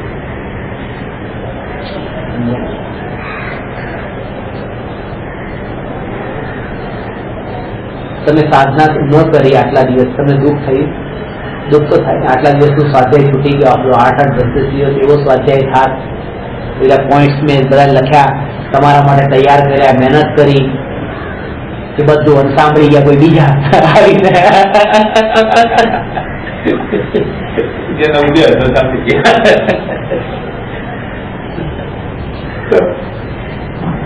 જેના કારણે કાળ લબ્ધી ઉદય યોગ્યતા પાકી એના ભાગ્ય એના કાનમાં વાત પડી. લક્ષ્મણ નતા રાગ્યા, લક્ષ્મણ કોઈ તો બીજા કે આ જીવો ને આ વાત બરાબર છે.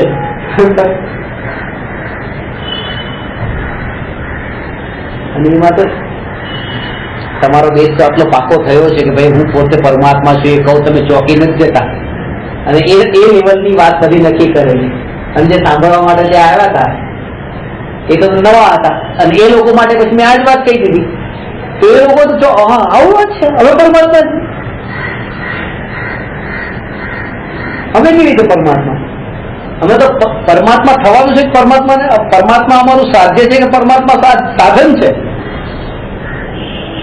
પરમાત્મા સાધ્ય પણ નથી, પરમાત્મા સાધન પણ નથી.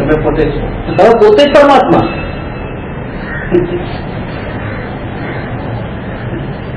મોટા ભાગે જે ભગવાનની ભક્તિ કરવા જાય છે એ ભગવાનની ભક્તિમાં ભગવાન એનું સાધ્ય નથી, પરમાત્મા એનું સાધ્ય નથી, પરમાત્માનું સાધન છે.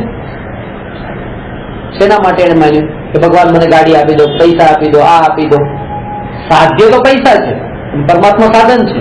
અને એનો અર્થ એ થયો કે જે સાધ્ય છે એની કિંમત ઓછી વધારે છે અને સાધનની કિંમત ઓછી છે. સાધન તો બસ મતલબ પૂરતું વાપરીએ છીએ, ગાડીમાં બેસીએ છીએ એટલા માટે કારણ કે મુંબઈ આવવું છે, બાકી ગાડીથી શું મતલબ છે? ગાડી હોય કે પ્લેન હોય કે કંઈ પણ હોય, મુંબઈ આવવું છે, મુંબઈનું મહત્વ છે, સાધનનું કોઈ મહત્વ નથી. અને પરમાત્માની ભક્તિ કરી તો સાધન બનાવી દીધા કે મને ગાડી જોઈએ છે એટલા માટે હું તમારી ભક્તિ કરું છું. ગાડીની કિંમત વધારે છે, પરમાત્મા તો સાધન બનાવી દીધા એને. તો પહેલા તો એ કે પરમાત્માને સાધનની કેટેગરીમાંથી પણ હટાવવાના છે, પછી સાધ્યની કેટેગરીમાં કે મારે પરમાત્મા થવાનું છે કે નહીં, હું પોતે પરમાત્મા છું. પરમાત્મા સાધન પણ નથી, પરમાત્મા સાધ્ય પણ નથી. સાધક તો જે સાધના કરવાની બાકી હોય એ સાધક છે, સાધના કરી રહ્યો છે તે સાધક છે. પરમાત્મા તો પરિપૂર્ણ છે, ત્યાં સાધના ક્યાં? એટલે સાધક, સાધન, સાધ્ય આ બધું છૂટી જાય છે જ્યાં, અને એક પોતે હું જ્ઞાન સ્વભાવી પરમાત્મા ત્યાં પોતે ભેદથી છૂટ્યું, ત્યાં વિકલ્પથી છૂટ્યું. આ 3 વિકલ્પ હતા. સાધક એ વિકલ્પ હતો, સાધન એ પણ વિકલ્પ હતો, સાધ્ય પણ વિકલ્પ હતો. આ વિકલ્પ છૂટી અંતરની સ્પર્શ વારંવાર વિકલ્પ કેવો થયો તો અંદરમાં સ્પર્શી લે હું પોતે પરમાત્મા, હું જાણનાર માત્ર,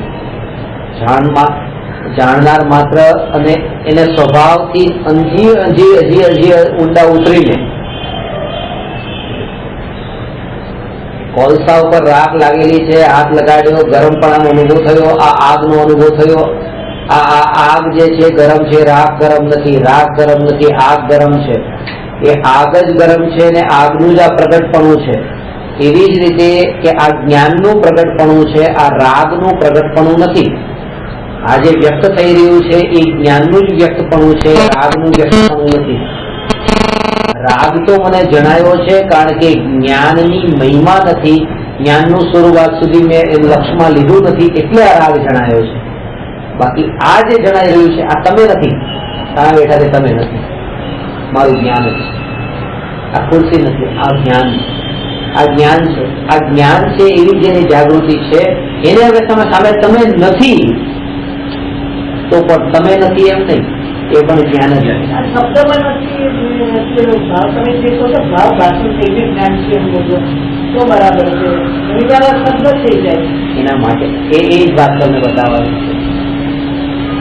એ જ વાત આ જે તમે અત્યારે આત્માનો વિચાર કરો છો એ તમારો આખું અંદરમાં બધું ભેગું ભરેલું પડ્યું છે ને એને સાથે લઈને વિચાર કરો છો, એને સાથે લઈને વિચાર કરો છો. એટલા માટે જ તમે કહું છું કે 24 કલાક તમે છે ને આ વિચારોની સાથે ક્યાં ક્યાં કેવા કેવા વિચાર કરવાના આ તમને ખાસ ખબર પડવી જોઈએ. અત્યારે ખાલી તમે બતાવો કે તમે આ વિચાર કરો, પણ હવે તમે તરત જ માનો કે અહીંથી ઉભા થઈને કોઈ વાત કાઢી તો હું એને રોકી રહ્યા નહીં, આ બધી વાતોમાં નથી કરું.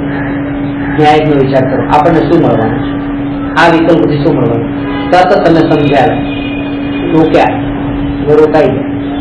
બીજા પડે પાછા તમને વિકલ્પ થયો, ગાડી નથી મળતી, ટેક્સી નથી મળતી, હવે શું કરવું, હવે શું કરવું, તો તમે કીધું જાણનાર છે, જાગૃત જાગૃત જ્યાં જવાનું છે ત્યાં પણ જાણવા રૂપે જ રહેવાનું છે, અહીંયા પણ જાણવા રૂપે છે.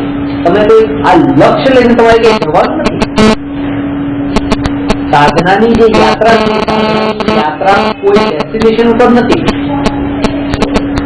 કે અહીંથી અમેરિકા જવાનું હોય કે અહીંથી પોતાના ઘર સુધી જવાનું હોય એવી યાત્રા નથી. એ નૃત્ય જેવી છે કે જેમાં ગતિ તો થાય છે, ચાલવાનું તો થાય છે, પણ ક્યાંય જવા માટે નથી થતું. ત્યાં ને ત્યાં, ત્યાં ત્યાં ત્યાં ગતિઓ છે. આ જાણવા જાણવા જાણવા જાણવા જાણવા જાણવા જાણવા જાણવા રૂપ તમે જો કોઈ ડેસ્ટિનેશન માની લીધું તમને એમ થશે અરે હજી તમે ત્યાં પહોંચ્યા જ નથી, હજી તમે પહોંચ્યા જ નથી. પહોંચવાનું નથી. આ તો જાણવાળું પરિણમન જે છે, આ જાણવાળું પરિણમન કેવળ જ્ઞાન સુધી પહોંચવા માટે નથી. આ જાણવાળું પરિણમન, જાણવારૂપ પરિણમન જે છે બસ એ પોતાના સ્વભાવરૂપ છે. એ કઈ જવા માટે નૃત્યની જેમ કીધું કે એ પગલા ભરે છે, પહેલું ડગલું લીધું, બીજું ડગલું લીધું, ત્રીજું લીધું, ચોથું લીધું, પાંચમું લીધું, પણ એવી રીતે ડગલા લેતા લેતા લેતા પછી જોવે 1 કલાક સુધી નૃત્ય કર્યું અને પગ તો ચાલ્યા પણ જોયું તો ત્યાંના ક્યાં જતા. અને કોઈ ગતિ કરી અને પગથી ગતિ કરીને એ દૂર સુધી પહોંચ્યા, 1 કલાકમાં 5 કિલોમીટર ગતિ કરી. તો આ જે આત્માની જે સાધના છે એ સાધનાની જે વિધિ છે એ ત્યાં પહોંચવા વાળી સાધના નથી કે મોક્ષે જવું છે, એ ડેસ્ટિનેશન વાળી નથી. હું પોતે જાણવા રૂપ કાર્ય કરી રહ્યો છું, જાણવા રૂપ કાર્ય કરી રહ્યો છું, ક્યાંય જવું નથી. પોતાનું કાર્ય ચાલતું રહે છે અને કોઈ લક્ષ્ય બાંધ્યા વગરનું કાર્ય ચાલતું રહે છે, એની સાધના સફળ છે. વાત સૂક્ષ્મ છે આ બધી વાત. પણ શાંતિક નિર્ણય કરો, લક્ષ્ય કરો તો તમે પહોંચો. એ જ લક્ષ્ય બની ગયું છે. આ જ લક્ષ્ય બની ગયું ત્યાં એને પણ લક્ષ્ય તો નક્કી કર્યું, તૈયારી તો બહુ કરી છે અને પેલા એ તૈયારી કરવાની એટલી જરૂર નથી પડતી. જેને 5 કિલોમીટર ચાલવું છે ને એને ચાલવાની તૈયારી નથી કરવી પડતી, પણ જયારે ડાન્સ કરવો હોય 1 કલાકનો તો એને 1 કલાકના ડાન્સની કેટલી પ્રેક્ટિસ કરવી પડે છે. ખરી સાધના એ જ છે કે જેમાં આટલી તૈયારી માંગે છે. તો મોક્ષના માર્ગે જવું હોય તો કઈ નથી કરવાનું, એને તો કપડા બદલ્યા અને સીધો ગેસ ધારી લીધો, ચલો મોક્ષે જવાનું છે, સામે એને મોક્ષ દેખાય છે, બસ આ વિહાર કરવાનું ચાલુ કરી દીધું મોક્ષે જવા માટે, મોક્ષે જવા માટે. એમ નથી. આયા તો એ સાધના માંગે છે, આ સાધના કરી એ માંગે છે કે મળવાનું કઈ નથી, હાથમાં કઈ આવવાનું નથી, તો પણ આ કરે છે. મોક્ષ નથી મળવાનું, મોક્ષ નથી મળવાનું, કોઈ જગ્યાએ પહોંચવાનું નથી. પ્રાપ્ત એ થવાનું છે જે છે, જે અહીંયા છે એ જ મળવાનું છે, ક્યાંય જવાનું નથી. આજે જાણપણું છે, જાણપણું જાણપણું જાણપણું જાણપણું જાણપણું, એ જાણપણા રૂપ જે કાર્ય થઈ રહ્યું છે. પણ વિચારોના અંદર કેટલા વિકલ્પો એવા ભરેલા પડેલા છે, માયાના વિચારો એટલા બધા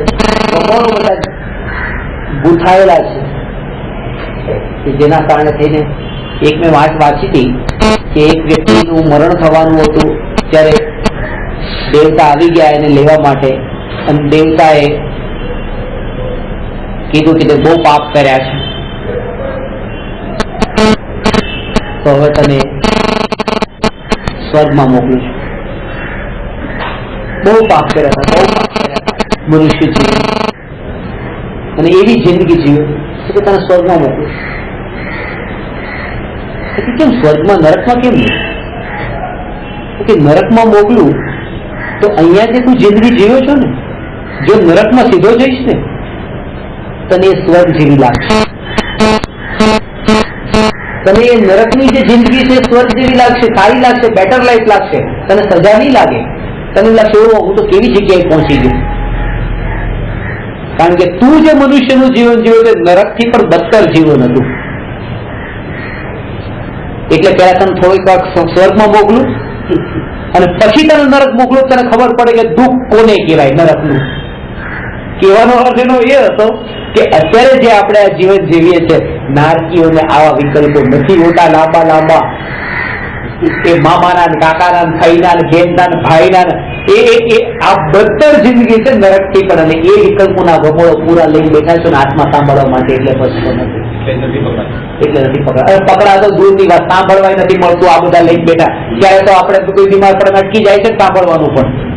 સાધના તો દૂરની વાત. પતિને સાંભળવાનું અટકી ગયું, પતિ બીમાર પડે પત્નીનું સાંભળવાનું અટકી ગયું, કોઈનું મરણ થઈને સાંભળવાનું અટકી ગયું, કોઈ ના ગયો એના માટે સાંભળવાનું અટકી ગયું. નરકમાં આવું નથી હોતું. કોઈ લેવા દેવા નહીં, કોઈ મિત્રતા નહીં, કોઈ સાથીદાર નહીં. આ તો સાથીદાર બનાવ્યા તો એક ના કારણે બીજાનું અટકે. નરકમાં આવું નથી. આ નરકથી પણ બદતર જીવન છે. અને એ જીવન જીવીને આપણે આત્મા મેળવવા માંગીએ છીએ. ક્યાંથી મળ્યા?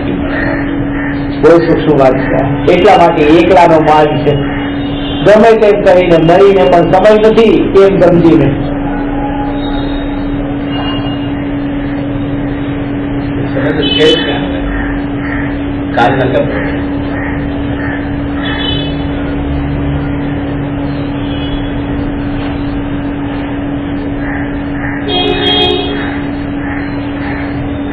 પહેલી વિચારધારા જ ઊંડી ચાલે છે.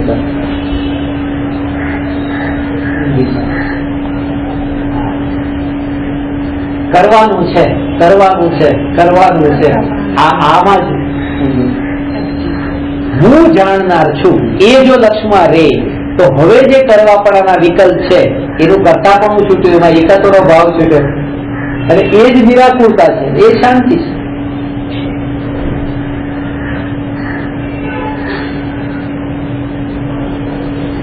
શાંતિ છે.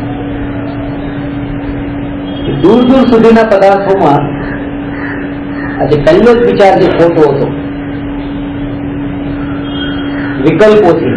અહીંયા બેઠા છો, વિકલ્પો ઘરના, પત્નીના, છોકરાના, એ વિકલ્પો વિકલ્પો વિકલ્પ વિકલ્પ એ વિકલ્પો એ ત્યાંના જે બધી ગાંઠો અંદરમાં પડેલી છે એ જ અત્યાર સુધી લઈને ખેંચીને જાય છે. સમજણ નથી. એક કથા હતી. એક વ્યક્તિ ના જીવનની ઘટના. પોતે એક જગ્યાએ પોતાનું ઘર નતું, બહારગામ ગયો હતો, હોટલમાં રોકાયો હતો. હોટલમાં રોકાયો, નીચે ઉતર્યો, ચેકઆઉટ કરી દીધું. ચેકઆઉટ કર્યું, સામાન વામાન બધો ટેક્સીમાં મૂકી દીધો. સામાન મૂક્યા પછી ખબર પડી પોતાની છત્રી તો રૂમમાં જ રહી ગઈ છે.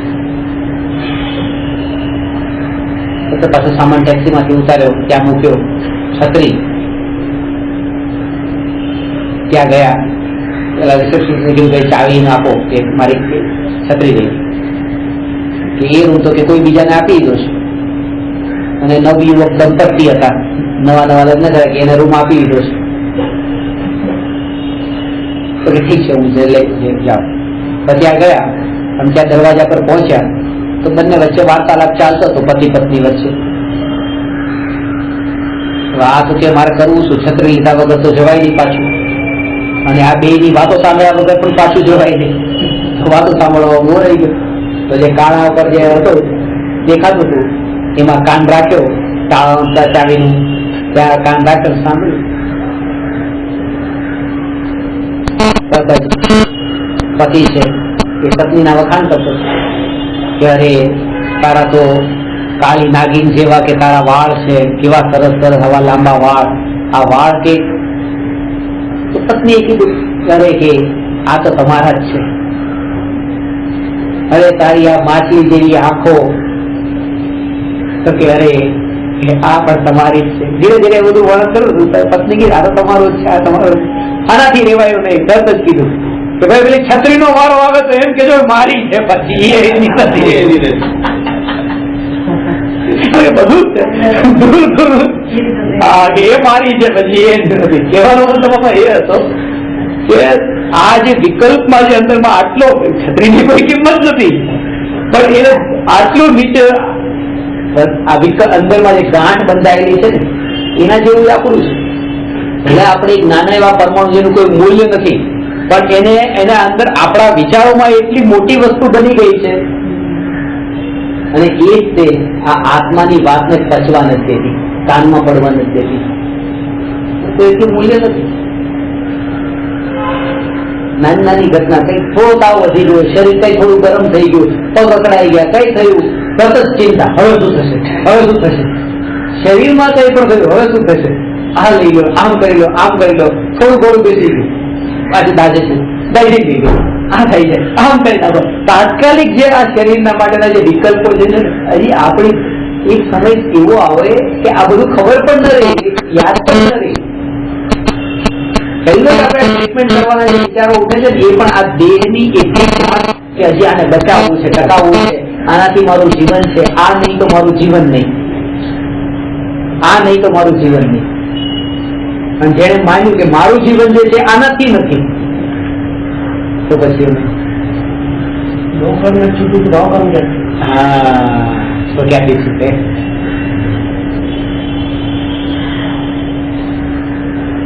શરીર પોતાનું જાણવાપણારૂપ અસ્તિત્વ, જ્ઞાન માત્ર, સત્તા માત્ર, અને એ જ્ઞાનમાં આનંદની વાત એ છે કે રાગનો નાશ થાય છે, જ્ઞાનનો નાશ નથી. એટલે એ ભય પણ જતો રહ્યો કે હવે આ જ્ઞાન રહેશે કે નહીં રહે. આ જે જ્ઞાન છે તે જ્ઞાન મારું સ્વરૂપ છે અને તે નિત્ય છે. જાણવું તે નિત્ય છે, તેથી હું નિત્ય છું. હું નિત્ય છું તો હવે જે ભય ઉભો થતો હતો કે હવે કાલે હું રહીશ કે નહીં રહું, કાલે મારું અસ્તિત્વ રહેશે કે નહીં રહે, એ ભય પણ ટળી ગયો. કારણ કે હું તો રહીશ, જાણવું તે હું, અને હું તો રહેવાનું છું. એ જાણવાને સાધ્ય, એ જાણવું જેનું સાધન અને એ જાણનાર સાધક, આ ત્રણેય અભેદ જ્યાં થયા ત્યાં નિર્વિકલ્પ આત્માની અનુભૂતિ થાય છે. એ વાત અહીંયા સાધ્ય સાધક સાધન. અને એવો શ્રોતા હોય કે જેનું એક જ આ ધ્યેય કે હવે આ જ વાત સાંભળવી છે, બીજી કોઈ વાત હવે આત્મા છે, એની દ્રઢ શ્રદ્ધા હોય, એક ભરોસો હોય. કુંભારની જેમ માટલું બનાવે, માટલું બનાવે અંદર હાથ રાખીને બહાર રાખે, તેમ અંદરથી પકડી રાખે છે અને બહારથી ઠોકે છે, ફેરવે છે, તો એ ઉપરથી તકલીફ પણ મારતો જાય છે, અંદરથી પછી સપોર્ટ પણ આપે છે. ગુરુની પાસે જાય ત્યારે આ બે વાતની શ્રદ્ધા કે ગુરુ જે ઉપર જેમ તાપલી મારે તો પણ એટલા માટે કે પાછળથી હાથ રાખીને આપણને ઘડવા માંગે છે, બચાવવા માંગે, એ તો કામ ન થાય.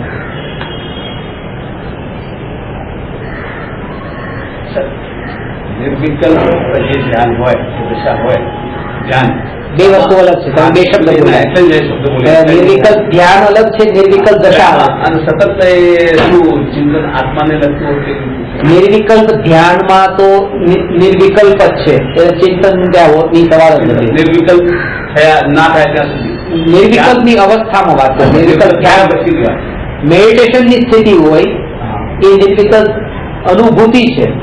નિર્વિકલ્પ અનુભૂતિ એનું નામ છે કે જે પોતે શુદ્ધોપયોગનો કાળ હોય, અને નિર્વિકલ્પ દશા એનું નામ છે કે શુદ્ધોપયોગ ન હોય પણ શુદ્ધ પરિણતિની સાથે જે આત્માનું જીવન જે ચાલતું હોય એ શુદ્ધ પરિણતિ, એ સમય દ્રષ્ટિને પણ વિકલ્પના કાળે પણ હોય. શુદ્ધ નિર્વિકલ્પ દશા, નિર્વિકલ્પ દશા વિકલ્પના કાળે પણ હોય.